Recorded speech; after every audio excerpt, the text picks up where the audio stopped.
In this video, we're going to be going over my chatbot that I built, and I'm going to be showing you guys exactly how you can build it. Now, this is for complete beginners. If you've never worked with Botpress before, then keep watching because I'm going to be going over all the little details that most other chatbot videos completely skip over. So, this is how it goes. It's a workflow. It goes through different steps, creates different flows. So I'm R2D2, your personal helper. That's what you're going to start with. The greeting, hi, I'm whatever I am. This is a real estate one, so you could say like say the real estate agent's name is John. I'm John's personal assistant. How can I help you? Something like that. All right, so it goes greeting, I'm your personal helper, and then it goes straight into the question. What did you need help with? I want to schedule a meeting. I found a home I'm interested in. I have a question.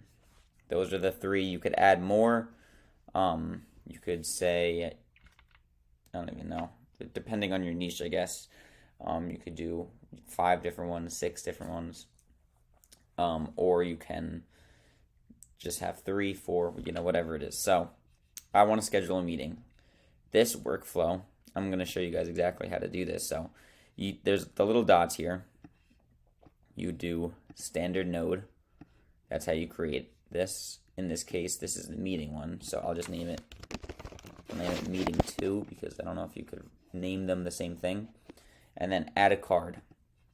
Once you add a card, you have all these different messages here. So you could do text. As you can see in this one, it's single choice, which means it's only one. You could only choose one option. It doesn't mean there's only one option. It means you could choose one option. So multiple choice is you could choose multiple different options at once. So single choice. So you could only choose one at a time. Boom, you click this one, it brings you over here, right? And then here I have straight up, here's my Calendly link you could schedule a meeting with. If there was a different way to schedule a meeting, say you had to call, then you could say call this number to schedule your meeting, So I'm actually going to delete this node, but that's how you do it. You just drag standard node. That's how you create one. In this case, it's already made, so I'm connecting it over here. Boom, and then that's the end of this workflow. Also, you'll see how you could loop it back, but we'll get into that. I found a home I'm interested in. This is another one. You do the same thing, create a node, found a home.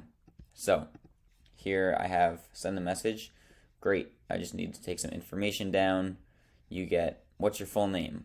Boom. And then this one is, I will show you, this is the transition card, which means that's the one you use to go to the next one. So to add it, you go add, you go expression, and then you just type always. And then you take it and then you put it to the next one.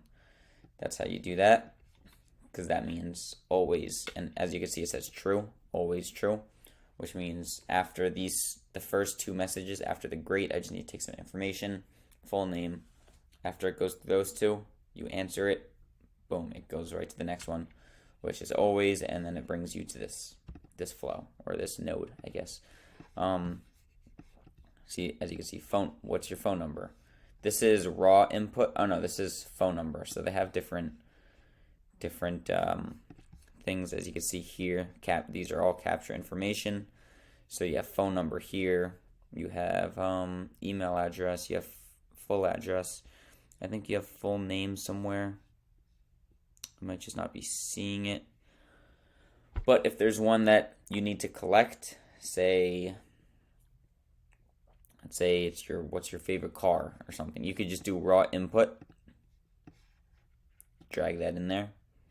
You say what's your favorite car, and then you save it. You create a variable, so you could do like fave car, and then you just save it like that. We're not going to be doing that, so, but that's how that works. So then you do the phone number. Once you answer it, it goes to the always true, goes to the next workflow, goes to the next node.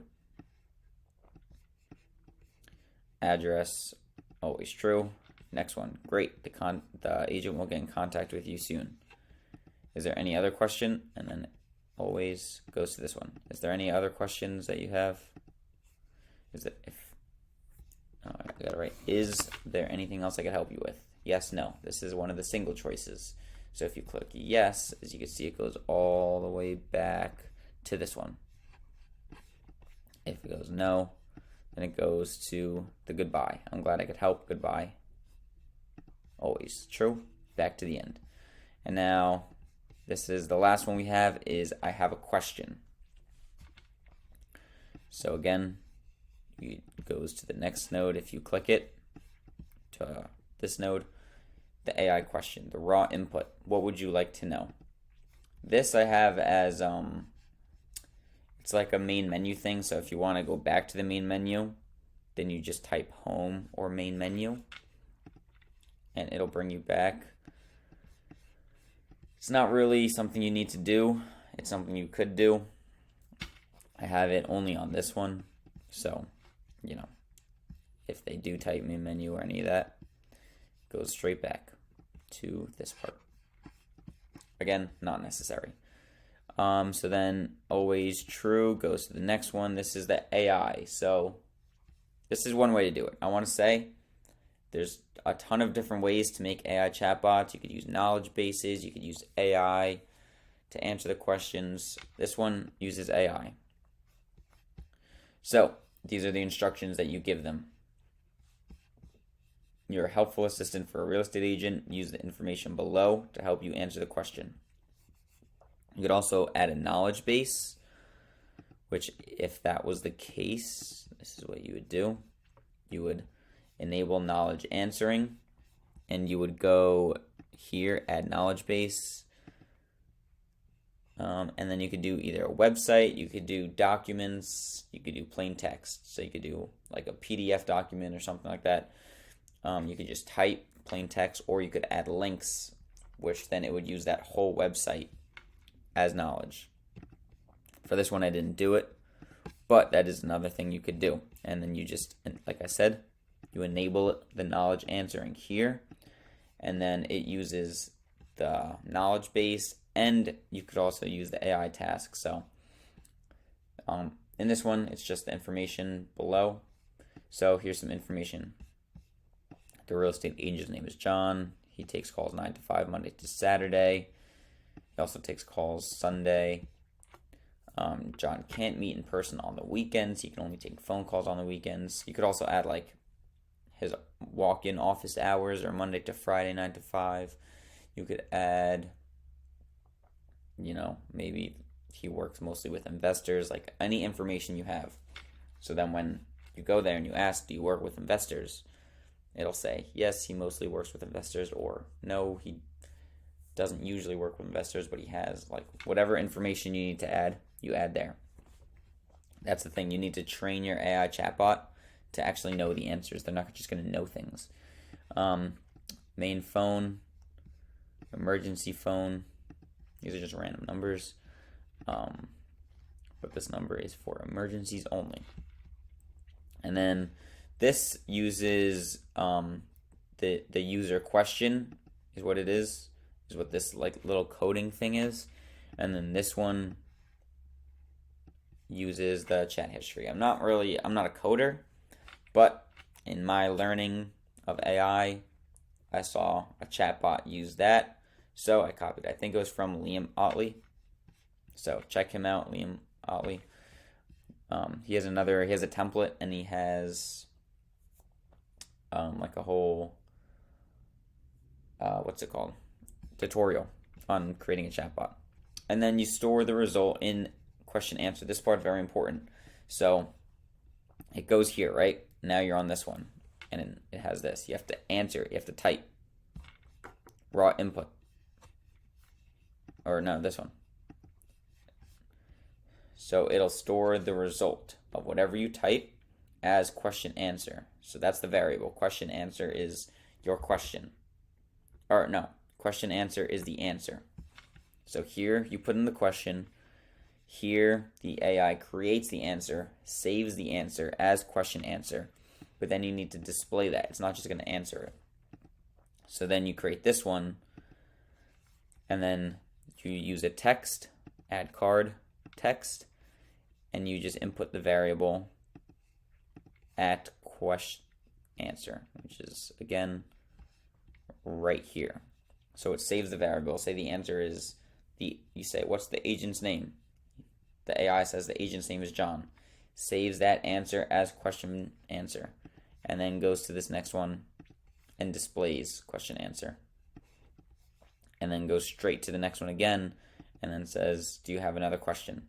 And then if you say yes again, it goes straight up back to this question. What would you like to know? Now we're going to demonstrate.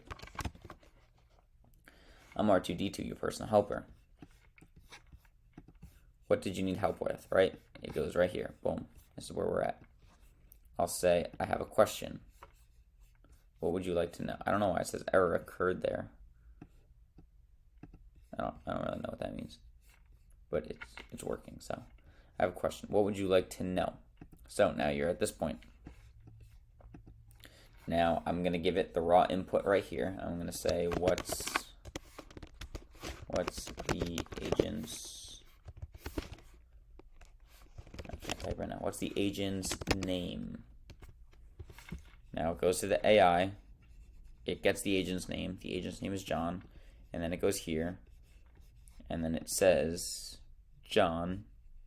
And then it goes here. And it says, do you have another question? Yes. What would you like to know? And then it loops back over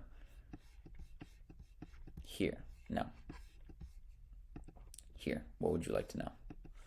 I'll say, when can I call John?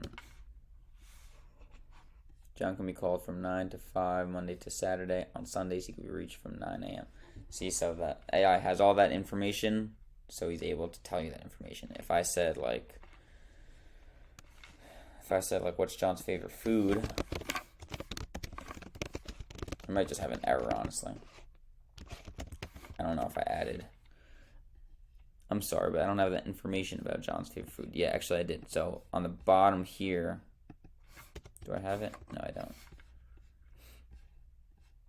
Alright, well, the bottom here should have, if you don't, luckily it does it automatically, but if, I forgot to add this, if you don't know the answer to a question, reply with, I don't know the answer to that question. Boom. And then you could reiterate it and say, reply with those words exactly when you don't know the answer. And now if we do it again, do you have another question? Yes. What would you like to know? What's John's favorite food? It's going to say, I don't know the answer to that question exactly. And then you say no. Is there anything else I could help you with? So in this one I have, it loops back here. What's your question? Or do you have another question? If you say no, then it loops back here. Alright, so what would you like to know? No, sorry, I messed it up. Here, it says, do you have another question? If you say no, it loops back here. Is there anything else I could help you with? And then if you say, if you're thinking like, at the beginning it said, let me just check this. It said, I want to schedule a meeting. So say, no, I don't have another question, but I do want to schedule a meeting. So I'll say, no, I don't have another question. Is there anything else I can help you with? Yes, I want to schedule a meeting. And then it loops back to here. And then if we go to, I want to schedule a meeting, here's my calendar link. And then you could also take this one, loop it back to, is there anything else I could help you with? All you have to do is expression, always, and then you just take this, you loop it back there. So let's go, hi, I want to schedule a meeting. Here's my Calendly link you can use to schedule a meeting. Is there anything else I could help you with? Yes. And then it loops back. I found a home I'm interested in. Full name, Jared.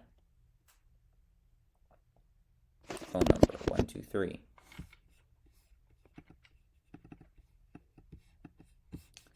Why is this in the way? Anyway. Address, 50. Alright, and then you could also connect this part to Zapier, where it'll create a spreadsheet. So that is the AI chatbot. This needs to get out of the way. I hope you guys enjoyed that. Again, for complete beginners, this should be very helpful. I wanted to make this video a little shorter, got kind of long, but it's fine. So, thank you for tuning in, and go check out my channel and my other videos. Like the video. I would love if you guys like the video. That would mean a lot to me. So, yeah, until next time, peace, guys.